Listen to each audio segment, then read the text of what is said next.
Un año para cambiar el chip. Napoleon Hill. Bienvenidos a mi canal Conciencia Mística. El autor que traemos el día de hoy nos muestra en cada obra cómo nuestra conciencia es la que tiene el poder para mejorar nuestra calidad de vida. Napoleon Hill fue un autor estadounidense dedicado a escribir libros de crecimiento personal y finanzas. Su bestseller fue Piense y hágase rico.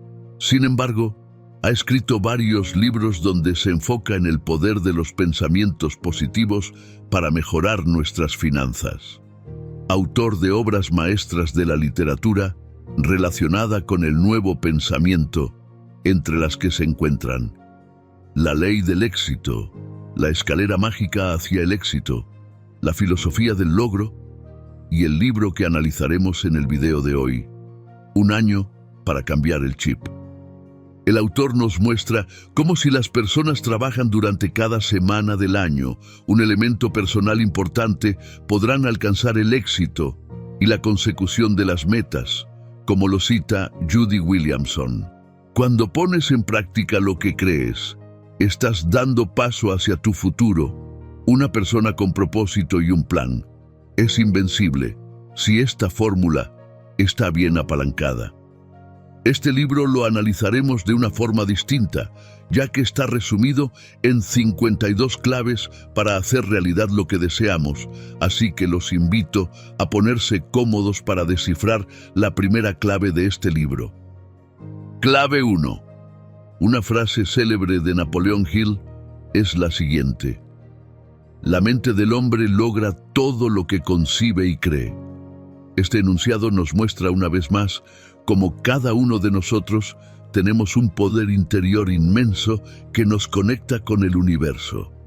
Porque cuando dirigimos la mente y nuestros pensamientos hacia algo que queremos, lo manifestamos, somos capaces de crear nuestro destino, y aunque no es fácil cambiar nuestra mentalidad, el Dr. Hill nos enseña los recursos para hacerlo. Primero, debemos condicionar nuestra mente para que acepte lo posible en medio de lo imposible, ya que la mente tiene el poder de hacer cosas maravillosas. Pero eso solo lo logramos si tenemos la fe y confianza de que es posible. Como refiere el autor, si ha de ser o no depende de mí.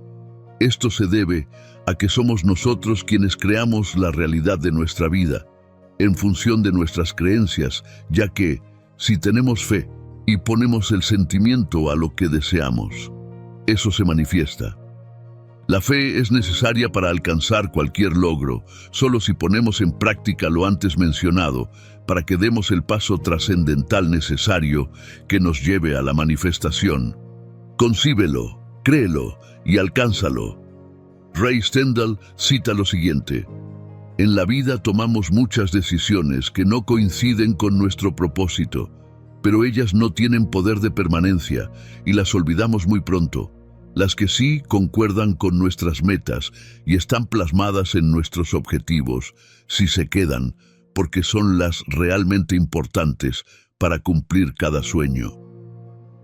El autor ve la mente como una especie de proyector, donde tenemos la opción de ver la película de nuestra vida y adelantarla hasta el final, ya que todas nuestras experiencias y conexiones internas son tan reales que se confunden con la secuencia del tiempo actual. Haciendo que esa secuencia se aprecie borrosa, a veces nos sucede que de niños soñamos con situaciones que vivimos en el presente, sintiendo como si ya lo hubiésemos vivido, déjà vu. Pero se trata de nuestra mente dándole sentido a las experiencias vividas. Hay quienes apoyan la teoría de que todo el tiempo existe en el ahora, o lo que es igual a que no hay una diferencia marcada en el tiempo pasado, presente y futuro. Y así es como se explica el surgimiento de los momentos y cómo se mezclan como una escena. Sin embargo, debemos tener claro que en el mundo real el tiempo marcha y debemos mantener el ritmo de la vida. Por ello, Napoleon Hill nos enseña que debemos aprender a usar nuestro tiempo con eficiencia y sabiduría. Hill veía el tiempo como la esencia de nuestro ser, y cuando ya no lo tenemos, dejamos de existir en este reino. Esto lo explica de la siguiente forma: la vida es un tablero de damas y el tiempo nuestro principal oponente. Cuando entendemos que debemos aprovechar el tiempo al máximo y reconocer que éste no espera a nadie, es cuando aprendemos a usarlo de la mejor forma que nos permita alcanzar nuestros objetivos. Napoleon Hill nos muestra cómo podemos usar sabiamente nuestro tiempo para sacar el mejor provecho a las oportunidades que éste nos ofrece, al aprender a no desperdiciar ni un solo segundo de nuestro tiempo. El tiempo. Esta es la primera clave del libro.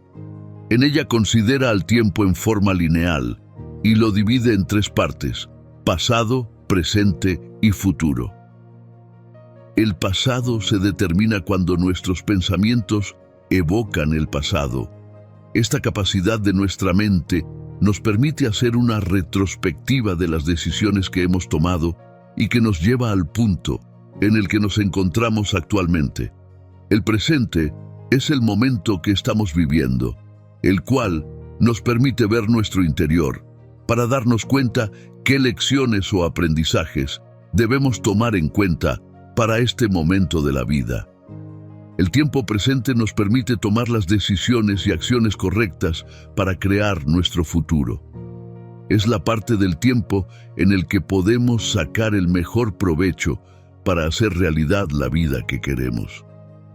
El autor nos indica cómo el futuro se define en función de las acciones y decisiones que tomamos en el presente. Sin embargo, si no nos gusta nuestro futuro, tenemos la capacidad de cambiarlo al modificar las acciones del presente. Por todas estas razones, es que debemos aprender a utilizar el tiempo de forma inteligente, ya que, en un abrir y cerrar de ojos, el tiempo se agota porque es limitado, y esto lo podemos hacer si estamos alerta a los momentos que nos hacen desperdiciar el tiempo. Napoleon Hill nos da la fórmula para no desperdiciar el tiempo y aprovecharlo al máximo, si nos comprometemos con el tiempo memorizando los siguientes puntos. Prioriza tu tiempo. Considera que el tiempo es tu recurso más valioso. Debes verlo como un presupuesto en el que cada segundo, aparte del tiempo de sueño, se debe invertir en tu crecimiento personal. Redime el tiempo perdido. Cada momento que se pierde debe ser considerado como una oportunidad perdida que debes recuperar. Dedica un tiempo igual al que perdiste para redimir ese tiempo perdido. Siembra semillas de servicio. Reconoce que cosechas lo que siembras. Enfócate en sembrar semillas de servicio y comprensión, tanto para beneficiarte a ti mismo como a los demás. Sigue la gran ley de la comprensión. Busca la paz mental. Utiliza tu tiempo para buscar la paz mental. Si sientes que la paz se desvanece, reflexiona sobre las semillas que has sembrado en tu mente. Controla tus pensamientos. Comprende que tus pensamientos atraen las circunstancias en tu vida. Enfócate en lo que deseas, en lugar de preocuparte por temores o frustraciones. Administra el tiempo eficientemente. Reconoce que el tiempo es limitado. Comprométete a usarlo sabiamente y sé un ejemplo para otros en la gestión del tiempo. Deja una huella positiva. Cuando llegue el momento de partir, espera haber dejado una huella positiva en el mundo y en la vida de las personas que te rodean. Compromiso diario. Repite este compromiso cada día que te queda. Trabaja en mejorar tu carácter y ser una fuente de inspiración para los demás, ayudándoles a cambiar y mejorar sus vidas. Hasta aquí este video. Me despido invitándolos a darle like al video, suscribirse a mi canal y activar la campana de notificaciones para recibir información sobre nuevos videos subidos al canal. Un saludo para todos.